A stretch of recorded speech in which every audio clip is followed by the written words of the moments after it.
Hello, YouTubers, friends, compatriots, bootlicker shills, debt slaves, serfs, peasants, vassals, minions, deep staters. I'm Useful Idiot. Welcome. And let's go back to this series I'm doing.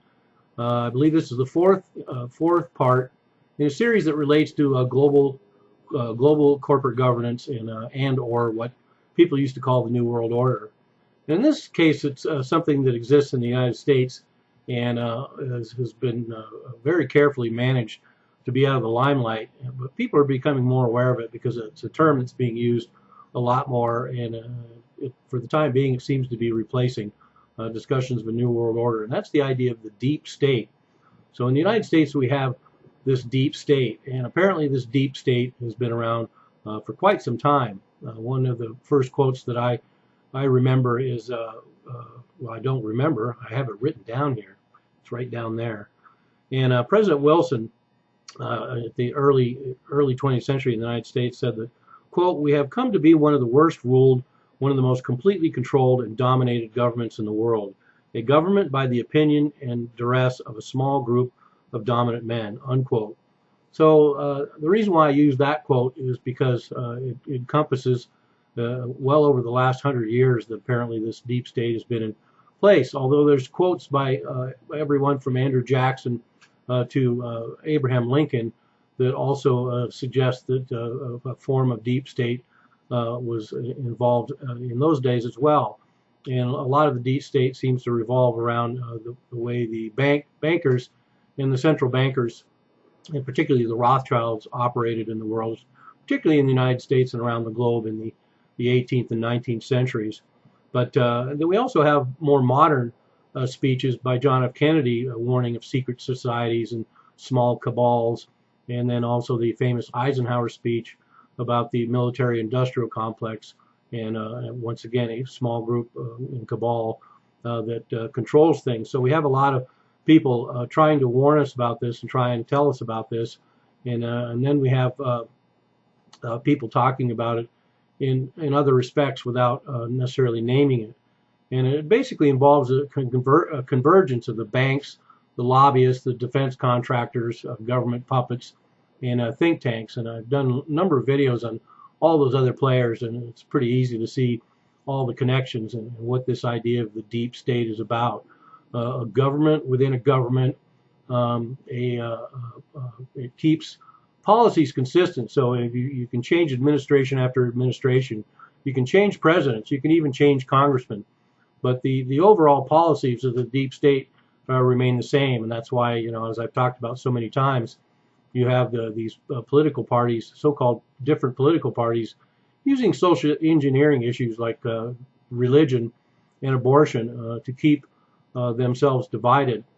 And yet the Republicans and the Republicans walk down the aisle in support of a lot of issues, including perpetual war, including unending war, perpetual unending war, and giant government and the corporate government partnership and all the rest.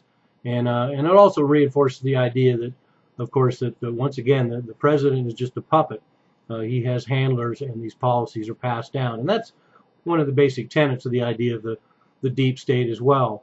And it's a nexus of Wall Street and the national security state. And those connections are becoming clearer every day as we see a lot of corporations and banks that are involved in government policy, whether it's Google supporting a regime change in Syria, or AT&T and Verizon helping the government spy on its own people in the world.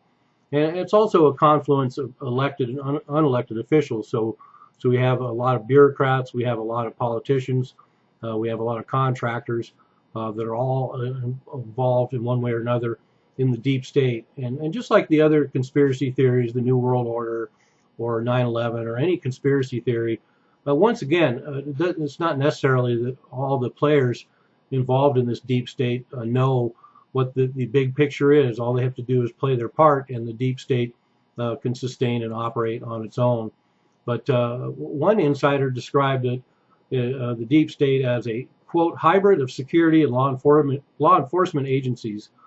These rogue elements, the Department of Defense, the Department of Homeland Security, the CIA, the Justice Department, the Department of the Treasury, and even the judicial system. And so all of those produce these supposed rogue elements. And we see evidence of that. We see members of the military who are already talking about they're not going to serve Trump if he becomes president, or these battles between the military and Bush, and these battles between the military and Obama, and the fact that a lot of people suspect that it was a disgruntled military-industrial complex that was one of the players in the Kennedy assassination. So these people take all this stuff very seriously. So, and another thing that exacerbates the whole deep state and all this global corporate governance I talk about is, of course, the revolving door between corporations and banks and the government. And everyone's become super aware of it,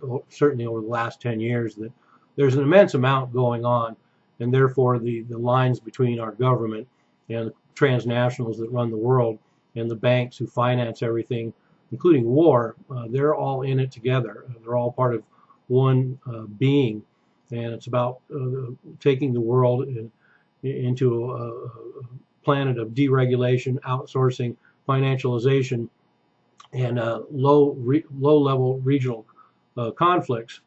And it's also private technology that's interfacing with the government. Like I mentioned, with Google and Verizon and companies like that, we have an entire private technology industry in the name of profits and marketing that's in league with NSA, because they all want the same information. They just have different uses for it. And although not technically, because certainly they're going to use it all for propaganda. But another part of the deep state, like I say, is it's this corporate government partnership where we see 70% of the U.S. intelligence budget actually goes to private corporations. So it shows an extremely symbiotic relationship.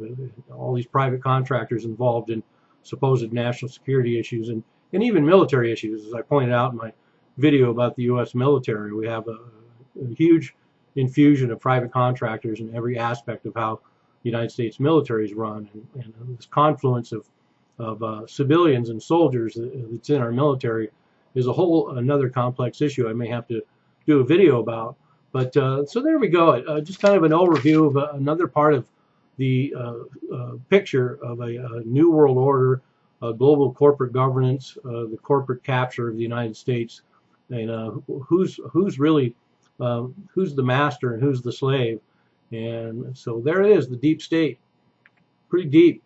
I'm useful idiot. Don't you be one too.